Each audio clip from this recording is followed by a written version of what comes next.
Hola, hola, señoras y señores, ¿qué tal? Si a esta hora activamos el despertador. Yo soy Jaime Gutiérrez y aquí comienza el nuevo día. A los hombres se les puede eliminar, pero a las ideas no. Oiga, que tenemos que crear un caos muy berraco para que nos llamen a paz.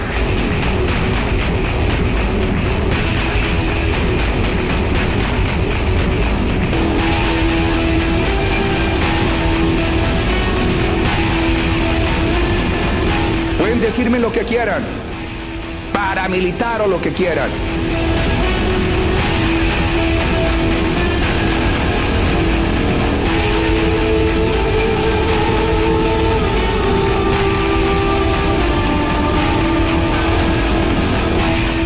En cualquier caso, su ingreso se habría producido a mis espaldas.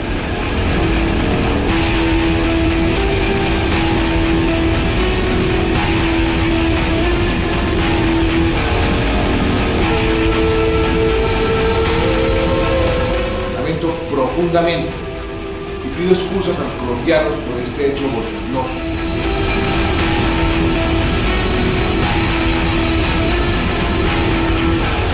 Una operación militar en Venezuela, me faltó tiempo. No le faltó tiempo, le faltaron cojones. Lo que sucedió fue un accidente.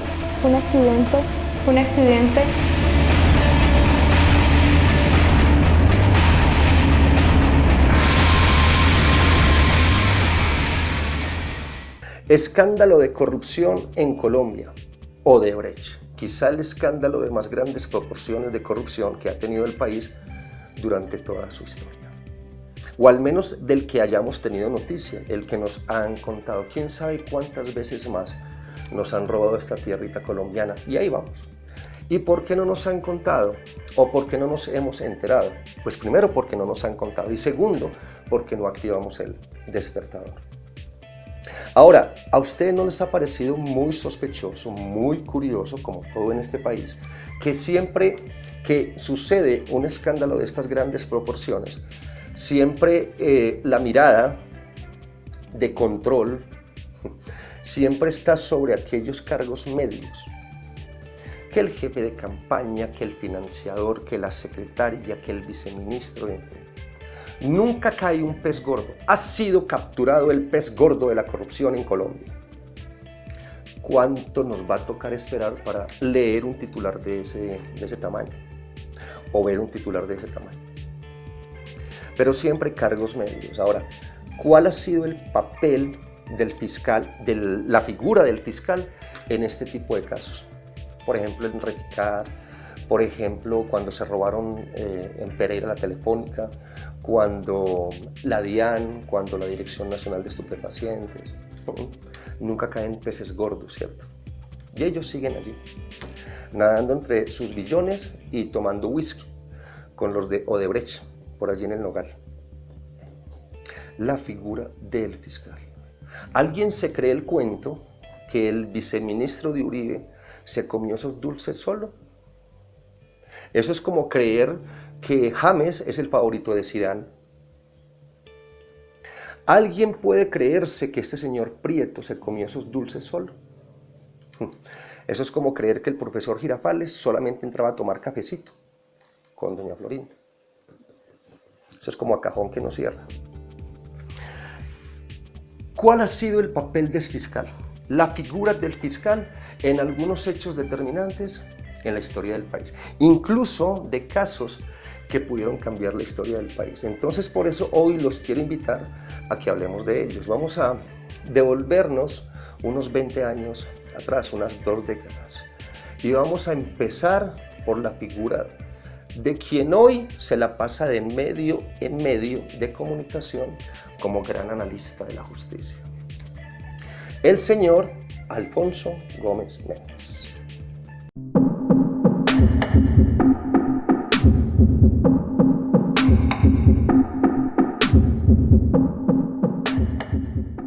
Y para hablar de este señor, pues tenemos que referirnos a una de las épocas más oscuras, violentas y sangrientas que ha tenido nuestro país, momento en el cual él era el fiscal general de la nación. Y les estoy hablando de la época de los paramilitares, 20 años atrás, cuando digamos, se estaban consolidando en diferentes partes del país, pero su centro de operaciones estaba en Medellín. Quien conozca Montecassino o quien haya oído hablar de Montecassino sabrá a qué me estoy refiriendo. Era un antro de la perdición y el antro, digamos, criminal más grande que tenía el país a la vista de todos. Creo que estaba cercano al edificio Mónaco de Pablo Escobar. Pero allí estaban los tres hermanitos Castaño haciendo fiestas sangrientas en esas instalaciones de Montecassinos, allí en el sector del Poblado, a la vista de todas las autoridades, y nadie decía absolutamente nada. Mejor dicho, Carlos Castaño, dicen, era el dueño de Medellín en ese momento, incluso por encima de las autoridades judiciales y de las autoridades políticas, siempre, de todo el mundo. Era el señor de los señores, Carlos Castaño.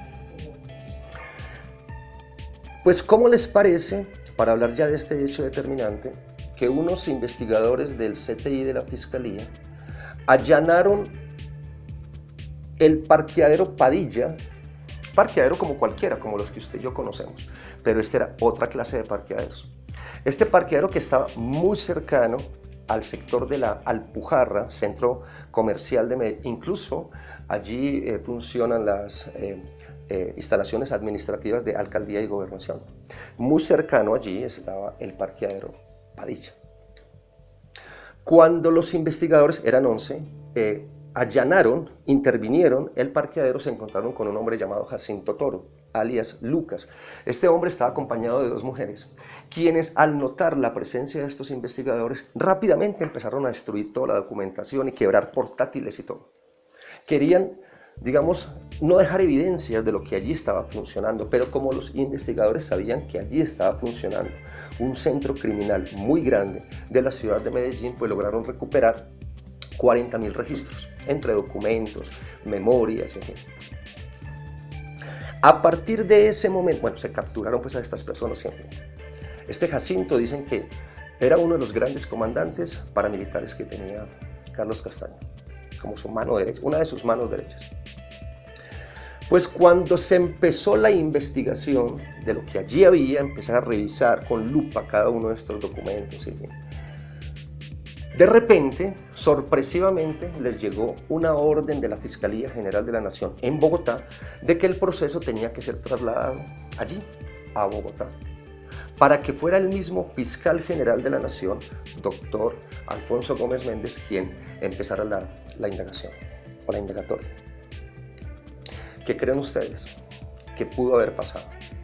Pues lo que pudo haber pasado es que si eso se hubiera llevado de manera responsable, que era lo que estaba esperando el país, pues quizá, y siendo muy positivos, hubiera cambiado la historia de Colombia. Pero no, simplemente, ¿qué hizo Alfonso Gómez Méndez? Abro cajón, meto documentos, cierro cajón, le echo llave y me guardo la llave. Durante toda su administración en la Fiscalía General de la Nación. Pero lo más triste de esta historia es que 10 de los 11 investigadores que allanaron ese parqueadero Padilla fueron asesinados sistemáticamente. Solo uno se salvó. ¿Saben cómo se llama? Iván Velázquez. El magistrado, el que después sería magistrado y estuviera investigando o siguiendo el proceso de los paramilitares, de este alias Job, que entró por el subterráneo al Palacio Nariño en la administración Uribe. Ese mismo, Iván Velázquez, que le tocó exiliarse en otro país y cuando pasó toda esta polvareda, regresó una vez más al país para seguir su carrera jurídica. Ese fue, como estamos hablando de fiscales, ese fue el papel de Alfonso Gómez Méndez. Ay, Alfonsito, si usted le hubiera dado trámite a eso, otra quizá sería la historia de Colombia. Y estamos hablando de la época en que el presidente de la República era Ernesto Samper Pizano y el gobernador de Antioquia, el doctor Álvaro Uribe Vélez.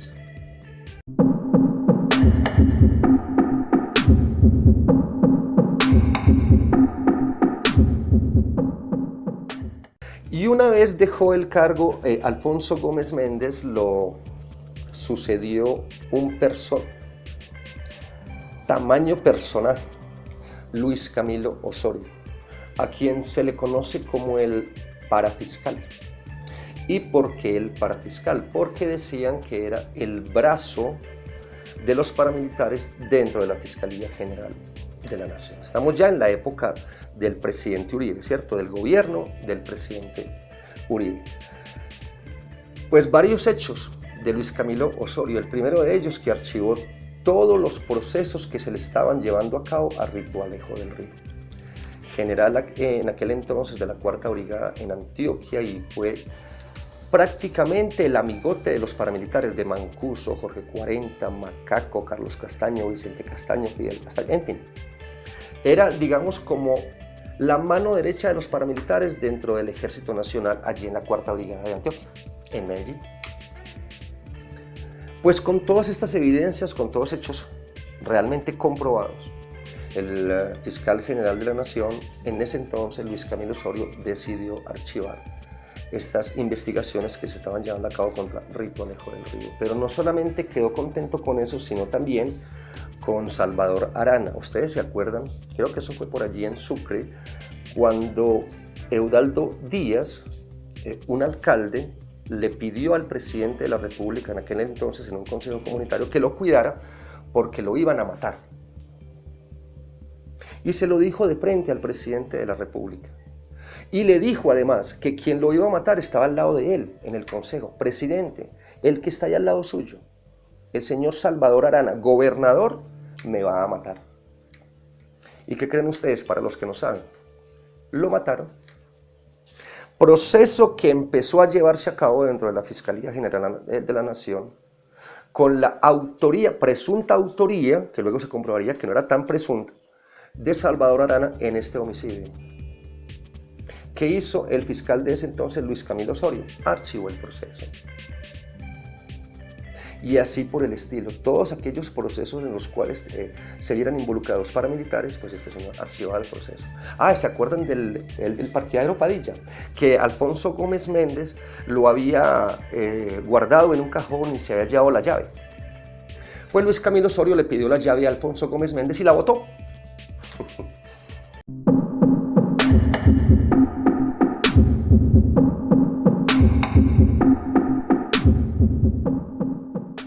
Termina entonces la fiscalía de Luis Camilo Osorio, gracias a Dios, en 2005, y lo sucedió Mario Iguarán, digamos que el mejorcito dentro de los más malos. Porque Mario Iguarán, digamos que no siguió el guión que todo fiscal debe seguir. Y aquí ya voy a abrir un paréntesis porque al comienzo del programa debí explicarles a ustedes cómo se elige el fiscal, para los que no saben. Y para los que ya saben, pues recordarles que el fiscal se elige de acuerdo a una terna enviada por el presidente de la República a la Corte Suprema de Justicia, quien tomará la decisión final de elegir entre esos 3 personajes cuál va a ser el fiscal general de la Nación. Así como sucedió hace poco, ¿se acuerdan? Que quedó Néstor Humberto, brazo derecho del presidente Juan Manuel Santos. Así ha sucedido siempre, desde su creación. Pues bien, el presidente de la República envió una terna.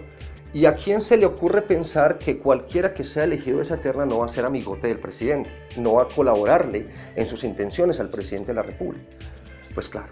Pero siempre, independientemente de los 3 que son elegidos por el presidente de la República, hay uno que va con el guiño del presidente. Por ejemplo, cuando pasó lo de Luis Camilo Osorio, pues ese era el preferido del expresidente Álvaro Uribe. Como estamos en 2005, también la administración del expresidente Álvaro Uribe, él envió una terna. ¿Saben quién también conformaba esa terna? Jorge Pretel, el que fue presidente de la Corte Constitucional, el que está enredado con el cuento de los 500 millones de pesos, que también se apoderó de unas tierras de los paramilitares. En fin, ¿no? Por donde uno pise aquí, hay dinamita. Ese era el que iba con el guiño del expresidente Uribe, Jorge Pretel, pero también había enviado dentro de la terna a Mario Iguarán. La Corte Suprema de Justicia dejó a Mario Iguarán. Entonces, de alguna manera, como que Mario Iguarán se salió de la línea de gobierno. Digamos, no siguiendo aquellos intereses, algunas veces muy oscuros, de los gobiernos que los ternan. Pues Mario Iguarán llegó allí e hizo dio unos resultados que no eran tan esperados por el entonces presidente Álvaro Uribe. Primero de ellos, abrió todo el tema de la parapolítica. Es decir, le empezó a abrir expedientes a todos aquellos bandidos que estaban dentro del Congreso de la República. Me acuerdo cuando Mancuso hablaba del 75%, mejor dicho, el Congreso parapolítico. También abrió los expedientes, volvió a abrir una vez más los expedientes del Palacio de Justicia. Bien por esa, Colombia lo celebró, el gobierno no tanto. Pero digamos que el hecho que más contradijo esa línea de gobierno fue la captura, indudablemente, de Mario Uribe, primo del expresidente Álvaro Uribe, cuando se iba a volar para Costa Rica. Allí como que prácticamente le echaron mano, lo bajaron del avión y le dijeron, venga, que usted tiene líos con la justicia colombiana. Esto enfureció al expresidente Álvaro Uribe. Digamos que este fue el fiscal, el bueno entre los malos, o el menos malo, que ocupó la silla de la fiscalía. Y cuando terminó Mario Iguarán, pues aquí siguió este otro personaje.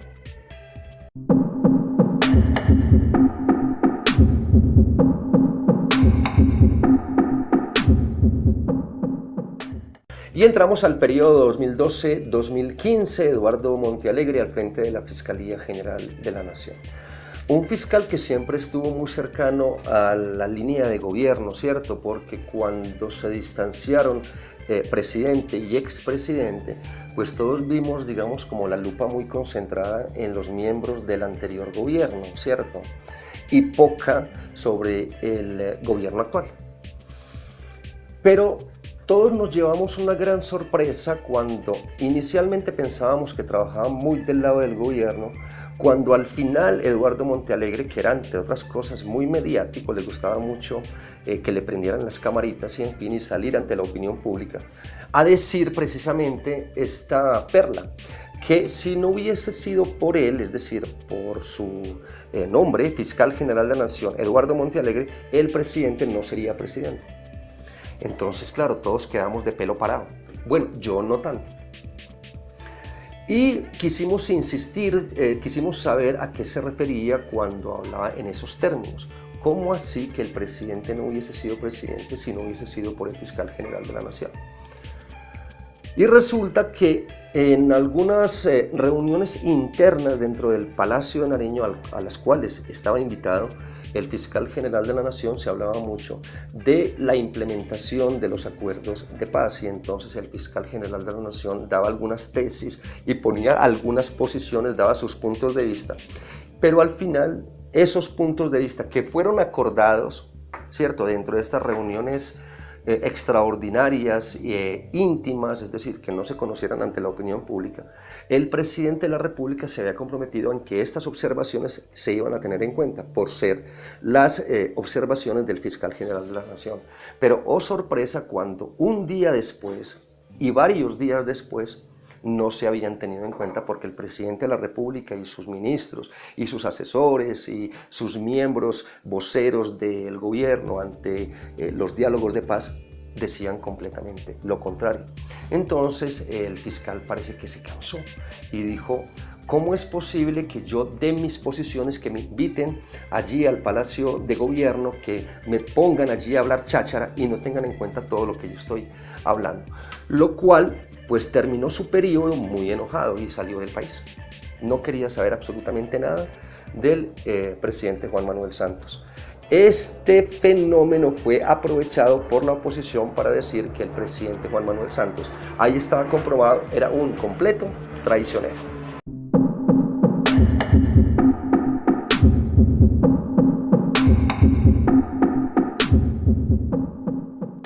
Y después de la salida de Eduardo Montealegre, yo pienso que el presidente Juan Manuel Santos fue el primero que celebró. Yo creo que estaba hasta la coronilla de escuchar ya en sus últimos días a Eduardo Montealegre saliendo en todos los medios de comunicación. Y ustedes saben lo que significa los medios de comunicación para Juan Manuel Santos, lo que se diga y lo que se deje de decir. Entonces, pues para él era, digamos que supremamente grave todo lo que estaba diciendo Eduardo Montealegre ante los medios de comunicación. Pienso yo que fue el primero que celebró en la Casa de Nariño la salida. Y ya le tenían el reemplazo, hacía muchísimo rato, ¿cierto? Su superministro, Néstor Humberto Martínez. Yo pienso que en esas reuniones secretas del Palacio de Nariño, el presidente le hacía sus guiños a Néstor Humberto por encima del doctor Reyes y de esta otra dama magistrada. Pues ya prácticamente estaba cantado para la Casa de Nariño que quien iba a ir en esa terna a la Corte Suprema de Justicia era el señor Néstor Humberto Martínez, que finalmente quedó y actualmente es nuestro fiscal general de la Nación. Entonces retomamos lo que decíamos al comienzo. Cada uno de estos fiscales marcado por algunos hechos determinantes, unos que hubieran marcado o hubieran cambiado, pienso yo, modificado la historia de Colombia, como posiblemente esté sucediendo en el día de hoy, con este escándalo de corrupción y el papel del fiscal, que ha sido un papel, digamos, determinante, porque ha dejado de hacer, digamos que lo que ha hecho lo ha hecho bien, pero ha dejado de hacer porque lo que estamos esperando los colombianos es que se llegue hasta el fondo, y parece que va avanzando como tan lento, como tan premeditado, como tan sospechoso y sistemático. ¿Por qué nosotros creernos, como lo decía anteriormente, que el viceministro del gobierno Uribe, que el jefe de campaña del gobierno Santos, ambos se llevaron para sus casas, para sus bancos, para Suiza, yo no sé dónde tendrán escondidos, uno 6 millones y el otro 4 millones, y ni Uribe ni Santos supieron nada? El uno decía, ¿cómo así que metan preso a este corrupto que tanto daño le está haciendo a este centro democrático que es tan respetable? Y el otro dice, qué pena con ustedes, señores, me acabo de enterar. Entonces yo pienso que ya es hora de que dejen de tratarnos como unos idiotas y nos digan la verdad, pero que nos ayuden a conocer esa verdad a través de la Fiscalía General de la Nación con el fiscal actual, con Néstor Humberto Martínez, que ha sido denunciado en varias ocasiones, ¿cierto? Porque es que el fiscal nos habla a nosotros de Prieto, el fiscal nos habla a nosotros de Otto Bula, el fiscal nos habla a nosotros de ambos Garcías. Pero, por ejemplo, el fiscal no nos está hablando a nosotros ni del presidente, ni del expresidente, ni del empresario que manda a los dos presidentes, ¿cierto? Que se llama Luis Carlos Sarmiento Angulo. Entonces, papel determinante del fiscal que está en los ojos y en boca de todo el mundo y que parece que está trabajando como trabajaron los anteriores. A los hombres se les puede eliminar, pero a las ideas no. Oiga, que tenemos que crear un caos muy berraco, para que nos llamen a paz.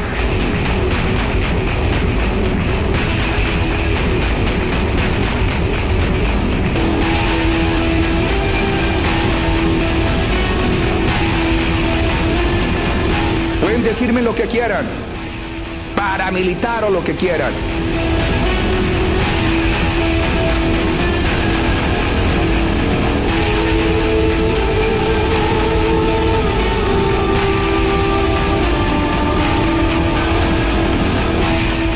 En cualquier caso, su ingreso se habría producido a mis espaldas.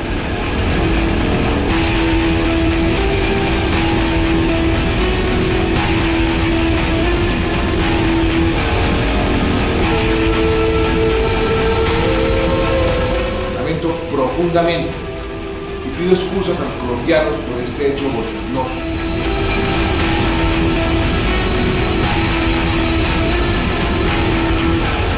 Una operación militar en Venezuela, me faltó tiempo. No le faltó tiempo, le faltaron cojones. Lo que sucedió fue un accidente,